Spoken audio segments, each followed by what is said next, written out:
Michael et Caroline, bonjour. Bienvenue dans l'émission Il était Christ. C'est un grand plaisir de vous avoir aujourd'hui avec moi dans l'émission pour partager avec nos auditeurs un petit bout de votre histoire, d'une aventure qui a commencé il y a presque une dizaine d'années. Mais on va même commencer un petit peu plus loin et juste, voulez-vous nous dire un petit peu d'où vous venez, qui vous êtes, quel est votre arrière-plan? Michael.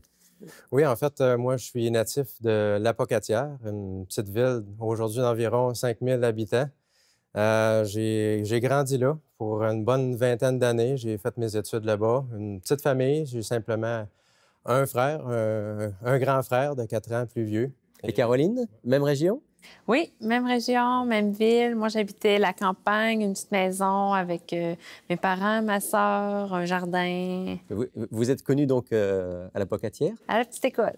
À la petite école? Oui, oui. Oui, on était dans la même classe en quelle année? En deuxième année. Deuxième année. Donc, c'est une histoire qui commence il y a bien longtemps. Oui. Voilà. Et alors, tous les deux, vous êtes mariés. Mm-hmm. Et puis, dans votre contexte familial déjà d'origine, est-ce qu'il y avait une présence de Dieu, de la religion, de la foi? C'était présent ou pas? En fait, pour ma part, oui, c'était présent. Je me rappelle d'avoir prié quand on était jeune sur le bord de notre lit avant de se coucher. Mais côté... on était croyants, mais pas vraiment pratiquants. On s'entend, on allait à la messe de minuit, rarement à la messe pour Pâques, et pas beaucoup. Une bonne famille québécoise un peu typique, c'est-à-dire on est catholique de père en fils, mais pas vraiment une présence de la foi et de la religion dans le vécu au quotidien. Pas énormément, non, pour moi. La même chose pour Caroline? Non, chez nous, c'était vraiment très présent. Mais mes parents étaient catholiques pratiquants. On priait avant de manger, on priait avant de se coucher. On allait à toutes les activités de l'Église. On allait à la messe à toutes les semaines. Oui, c'était quand même jusqu'à l'âge de 20 ans. Moi, j'ai fréquenté l'Église. Régulièrement? Oui. Mais quand vous êtes mariés et que vous avez développé votre famille, là, vous n'avez pas vraiment eu une pratique de famille? Pas vraiment plus. On n'a pas... Non, puis on s'est mariés par tradition un peu aussi, pour suivre l'exemple de nos parents qui s'étaient mariés, puis parce qu'on avait envie d'être unis, que ce soit quelque chose de sérieux. Mais pour dire que c'était vraiment pour rechercher la présence de Dieu, à ce moment-là, non. Et alors, Michael, c'est dans votre vie qu'il s'est passé quelque chose. Oui. Il y a eu un événement déclencheur. Racontez-nous. Oui, c'est le cas de le dire. En fait, c'est des collègues de travail, tout simplement, qui partageaient leur foi au travail. Et pour moi, c'était quelque chose de particulier d'avoir quelqu'un, un jeune de mon âge, équilibré, qui croyait en Dieu et qui n'avait pas peur de le partager au travail. Donc, ça m'avait vraiment bouleversé. Et l'autre personne avec qui il parlait m'a partagé une cassette VHS qui avait des prophéties, des explications sur les prophéties bibliques. Donc, je suis parti avec ça et ça a été le début là, de une recherche. Oui, c'est ça, exactement. Parce que normalement, enfin, je dis normalement entre guillemets, on ne parle pas de religion, on ne parle pas de Dieu dans la conversation normale. C'est ça qui vous a surpris? Oui, c'est ça. C'était plus ou moins le contexte. C'est vraiment rare qu'on entend des gens parler de ça dans le cadre du travail, mais ils le faisaient d'une façon tout en liberté. Naturelle. Naturelle. Et ça a vraiment piqué ma curiosité à cet instant-là. Alors, vous rentrez chez vous avec la cassette en question. Oui. Là, vous la visionnez. Qu'est-ce qui se passe? En fait, ce qu'il y avait là-dessus, c'est ça, c'est des prophéties bibliques. C'était pas nécessairement la vision biblique, la bonne, mais ça a toujours, à tout le moins, été un bon point de départ pour moi. C'est comme si ça a été intense. Beaucoup, ça m'a attiré. C'est comme si on m'avait caché pendant des années la vérité. Et là, je découvrais ça, puis tout s'ouvrait devant moi, le rideau s'ouvrait. Et je cherche intensément la vérité pour voir est-ce que c'est une idée ou c'est vraiment vrai, qu'est-ce qui est dit là-dedans. Là? Donc, le point de départ de votre recherche sur le plan spirituel, biblique, sur le plan de la foi, on va dire, c'était donc les prophéties de la Bible? Oui. En fait, ce qui m'a vraiment marqué de façon particulière, c'est les chapitres 2, 7 et 9 du livre de Daniel. On nous décrit là-dedans des événements, des puissances mondiales qui ont eu un impact direct sur le peuple de Dieu. Mais ça a été écrit environ 600 ans avant Le Jésus-Christ. livre de Daniel, c'est à peu près 600 à 550 avant Jésus-Christ. C'est ça. Mhm. Donc là, on nous parle de Babylone qui serait renversée par les Mèdes et les Perses. Ensuite de ça, que les Grecs viendraient. Ensuite de ça, qu'il y aurait Rome. Que Rome se diviserait en 10 nations. Ensuite de ces 10 nations-là, on connaît que c'est l'Europe d'aujourd'hui. De ces 10 nations-là, sortirait une puissance politico-religieuse qui allait persécuter les saints pendant 1260 années littérales. Et on regarde l'histoire, c'est exactement comme ça que ça s'est passé. Donc là, vous avez été convaincu qu'il y avait quelqu'un qui ne pouvait être que Dieu, qui avait inspiré ces livres prophétiques. Écoutez, j'ai posé des questions à des gens de ma famille.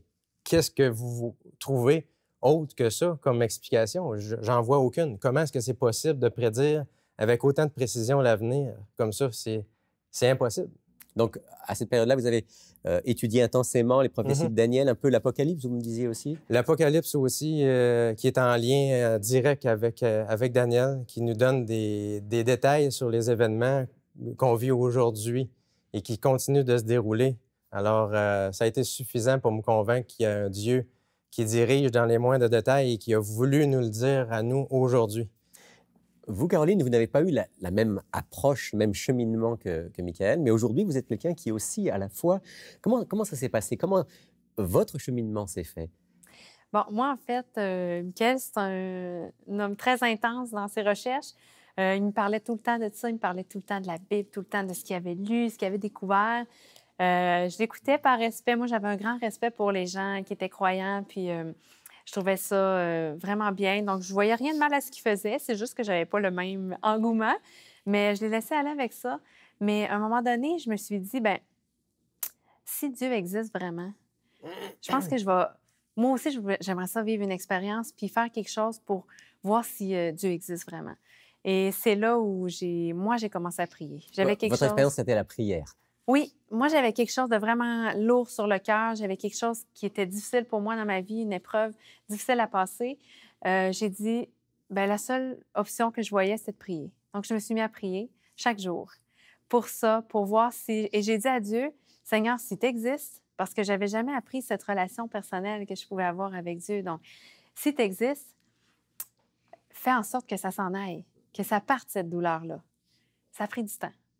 Ça a pris du temps, ça a pris quand même. J'ai prié pendant 3 mois pour ça. C'était une prière persévérante. Oui, mais il y avait un verset qui me... Bien, il y a plusieurs versets dans la Bible, en fait, où on dit prier sans cesse ou persévérer dans la prière.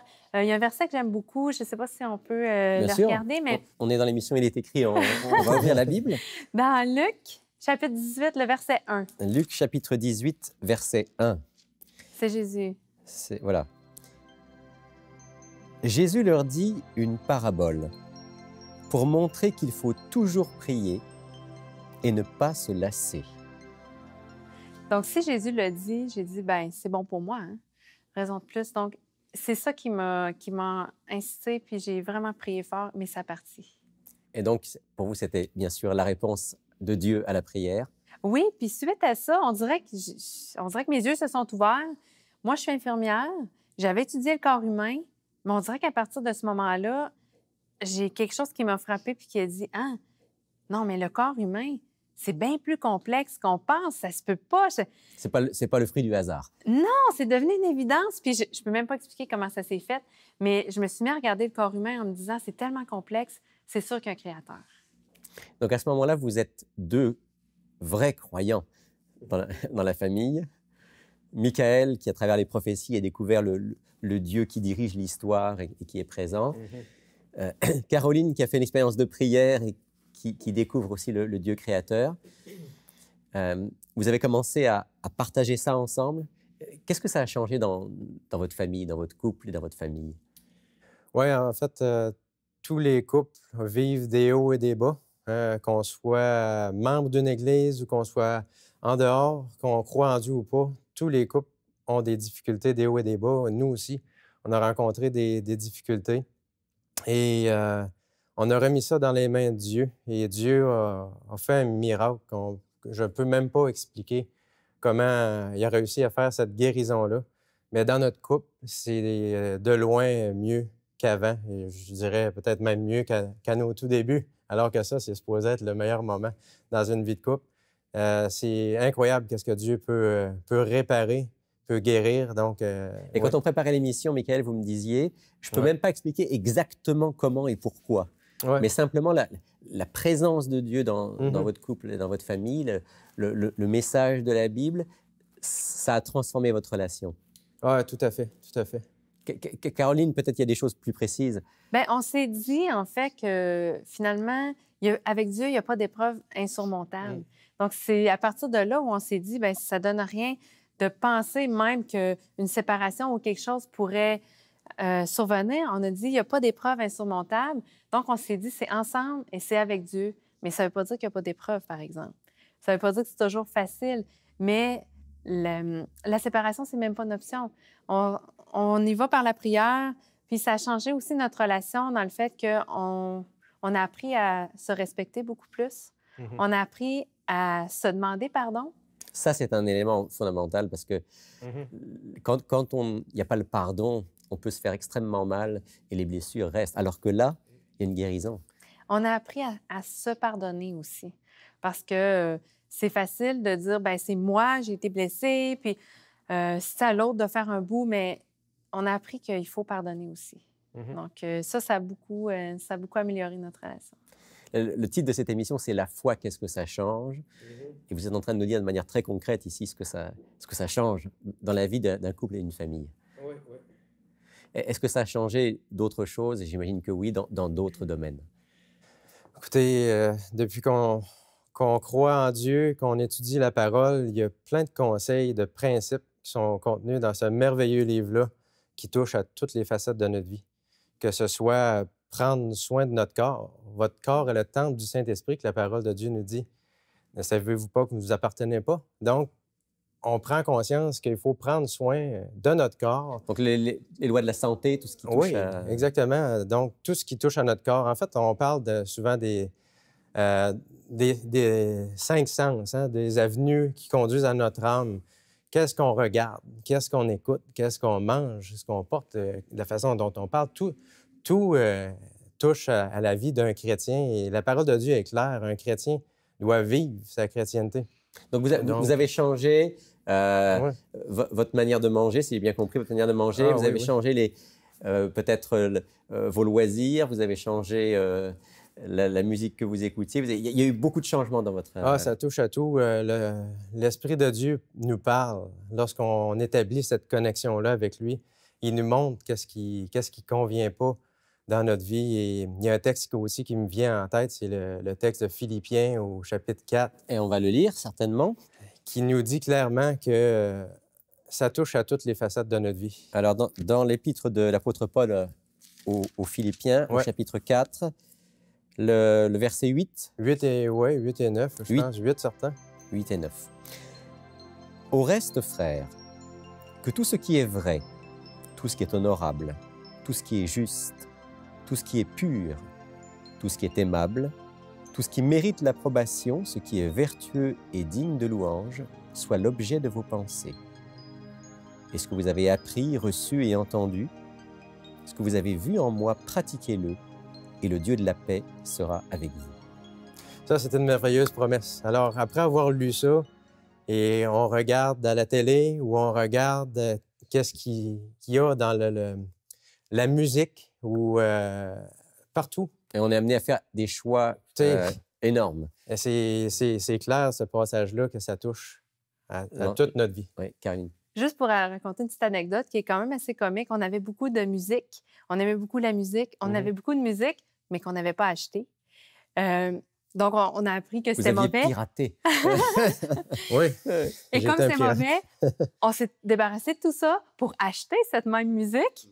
Là, on était correct, on se disait, on est honnête maintenant. Puis finalement, on s'est rendu compte que c'était pas tellement bon, ce genre de musique-là.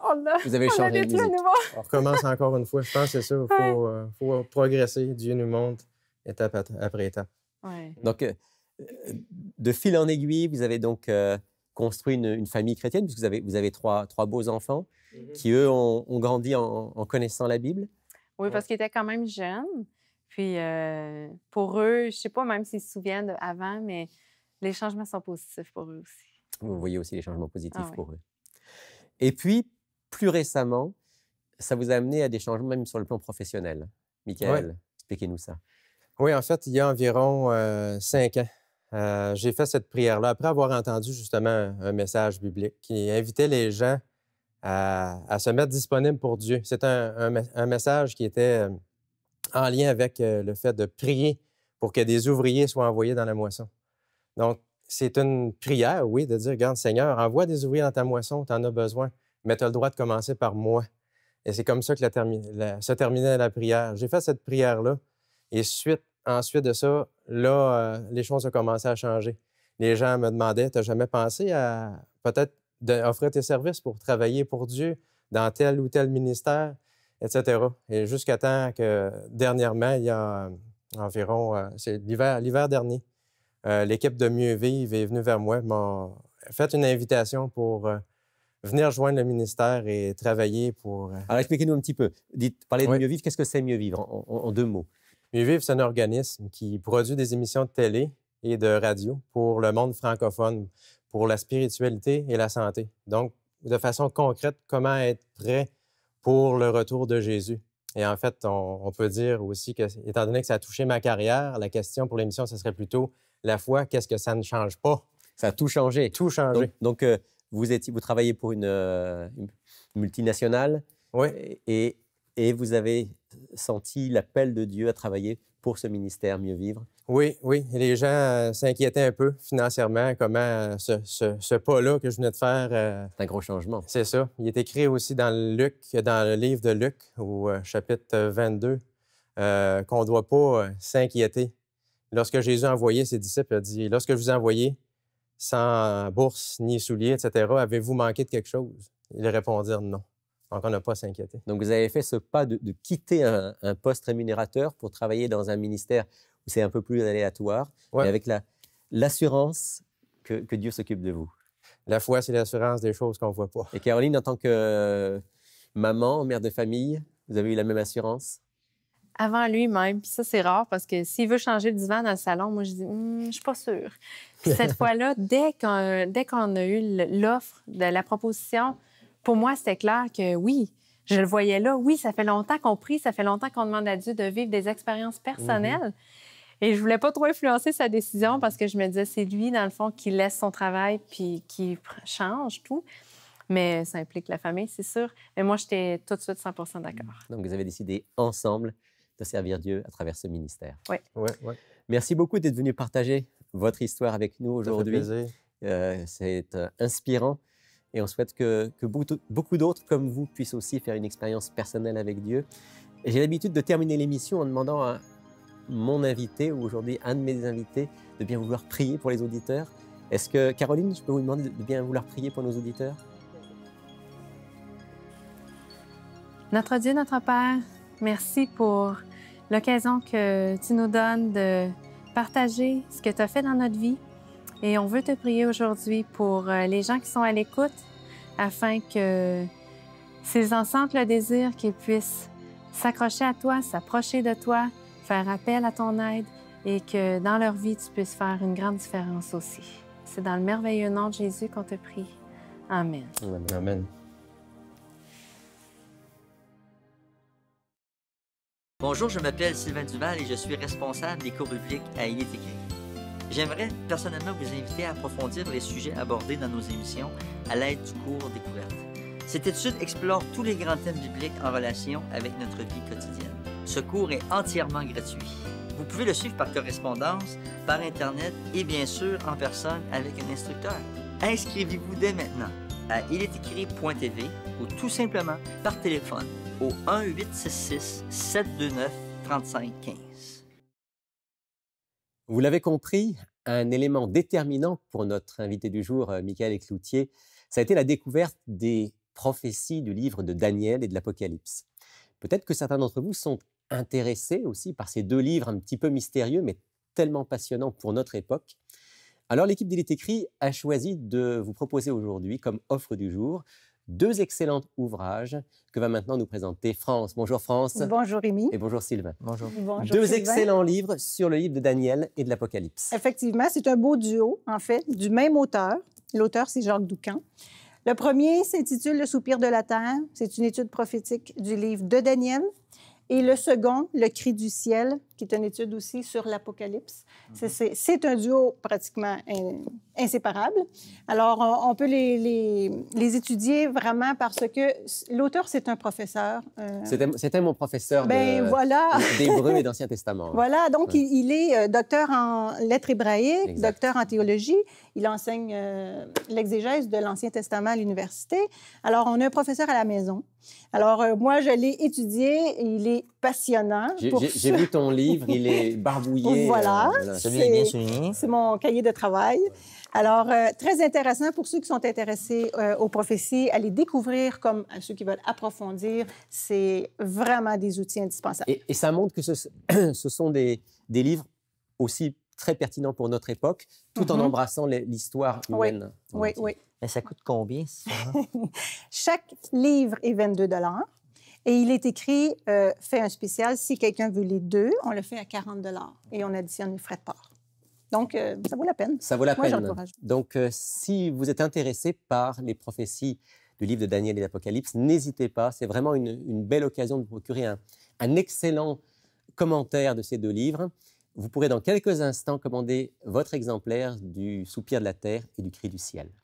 Mais avant de le faire, Sylvain, je me tourne vers toi. Ah oui. Pour que tu puisses nous parler de la question, je crois, d'une auditrice aujourd'hui. Oui, exactement, de la région de Actonville. Donc, Monique qui nous écrit, elle nous pose la question suivante. Pourriez-vous me donner des explications concernant la Sainte Seine? En particulier, est-ce que les enfants de 9 à 10 ans peuvent y participer? Donc, c'est une question en relation avec qui peut participer à la Sainte Seine, spécialement les enfants. Donc, alors, juste pour définir les mots, pour les gens qui n'ont pas l'habitude, Sainte Seine, c'est une autre manière de dire ce qu'on appelle le repas du Seigneur, le service de communion. Donc, quand on prend le pain et le vin que Jésus nous a laissé comme un symbole de sa mort et du pardon qu'il offre aux hommes. Donc, la question précise de Monique, c'est est-ce que des enfants de 9 et 10 ans pourraient y participer? OK. Qu'est-ce que vous répondriez? Je pense que c'était toi, France, qui l'avait au téléphone, cette dame. Oui, quand elle a appelé, bon, c'est sûr qu'on a parlé longuement, mais rapidement, c'est sûr que c'est très important que l'enfant comprenne ce qu'il fait. Alors, dépendant de l'enfant, dépendant de l'âge, c'est variable, mais c'est sûr qu'il faut que l'enfant soit vraiment soit capable de comprendre et discerner aussi. Sylvain, qu'est-ce que tu Oui, bien, c'est ça. Moi aussi, j'ai fait beaucoup de réflexions dans ma démarche personnelle. Puis, à ma grande surprise, j'ai même vu des pasteurs, des fois, qui ont des positions différentes. Des fois très strictes, des fois, je dirais un petit peu plus libérales. Mais disons que moi, après avoir médité là-dessus puis prié sur le sujet, j'ai compris que toute personne qui est en démarche spirituelle, en préparation pour une expérience de baptême avec le Seigneur, il peut y participer. Donc, est-ce que les enfants de 9 à 10 ans sont dans cette démarche-là? Je ne veux pas dire que non. Moi, j'ai mes filles qui se sont fait baptiser, ils étaient quand même déjà à l'âge de 9-10 ans, peut-être même 10-11 ans. Et des gens, des fois, sont étonnés, mais j'avais une responsabilité parentale face à ça. Ils n'ont pas participé au service immédiatement après leur baptême, mais ils avaient fait une démarche à ce moment-là. Encore là, pourquoi? Parce que peut-être qu'ils ne savaient pas encore la profondeur du geste. Donc, moi, disons que je recommande plutôt de prendre le temps, réfléchir. Donc si on répond à Monique, on va lui dire en quelque sorte, il n'y a pas de règle. Je regardais ici le texte. Quand Jésus a fait ce geste, il l'a fait avec ses disciples, avec les apôtres. Le texte dit dans Luc 22 qu'il se mit à table et les apôtres étaient avec lui. Donc, c'est un geste de disciples, de personnes qui ont compris c'est un bon point, ce que ça représente. Est-ce qu'un enfant de 9-10 ans peut, dans certains cas, avoir compris? C'est possible. Ça reste exceptionnel. C'est ça. Il y a un travail à faire, du moins, avec les Et il y a un travail à faire, évidemment, avec les enfants. Il ne nous appartient pas de dire à partir de tel âge, on peut, on ne peut pas. C'est impossible. C'est entre Dieu et la personne, entre la famille et la personne. Ouais. Mais il faut s'assurer que si un enfant participe, il a vraiment compris que ça engage sa vie et que ce n'est pas simplement sur un coup d'émotion. Ouais. Voilà en 2 mots ce qu'on peut dire à Monique, en l'encourageant, si elle a des enfants, à continuer à accompagner ses enfants justement sur ce chemin de la foi. Merci à tous les deux. Et pour vous, eh bien, voici maintenant nos coordonnées si vous voulez commander notre offre du jour. Pour effectuer votre commande, écrivez-nous à Il est écrit, casier postal 99, succursale Rosemont, Montréal, Québec, H1X3B6. Vous pouvez également passer votre commande sur le web à ilestécrit.tv ou par téléphone au 514-729-3515 dans la région de Montréal et sans frais au 1-866-729-3515 pour l'extérieur de Montréal. C'est à chaque fois une brise fraîche que de regarder vos émissions. Vous m'apportez bien souvent les réponses aux questions que je me pose. Merci pour vos émissions, elles m'aident beaucoup avec ma foi.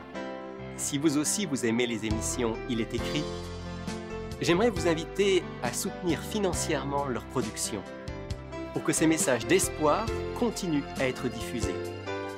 Pour faire un don, rendez-vous sur ilestécrit.tv ou encore au 1-866-729-3515. Merci à l'avance pour votre générosité. Si vous êtes dans la région de Montréal, ne manquez pas de nous visiter au centre Il est écrit, situé au 4505 boulevard Rosemont. Chaque samedi à 10h30, un message biblique y est présenté et une large place est faite à la musique, la prière en toute simplicité. Pour connaître nos autres lieux de rencontre dans la province du Québec, visitez ilestécrit.tv ou appelez-nous au 1-866-729-3515.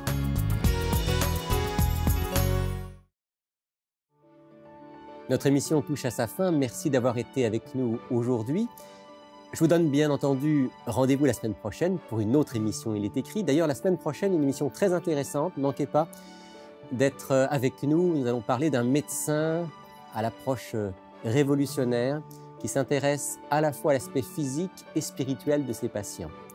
Donc, rendez-vous la semaine prochaine avec toute l'équipe d'Il est écrit. D'ici là, passez une très belle semaine et souvenez-vous, il est écrit: l'homme ne vivra pas de pain seulement, mais de toute parole qui sort de la bouche de Dieu.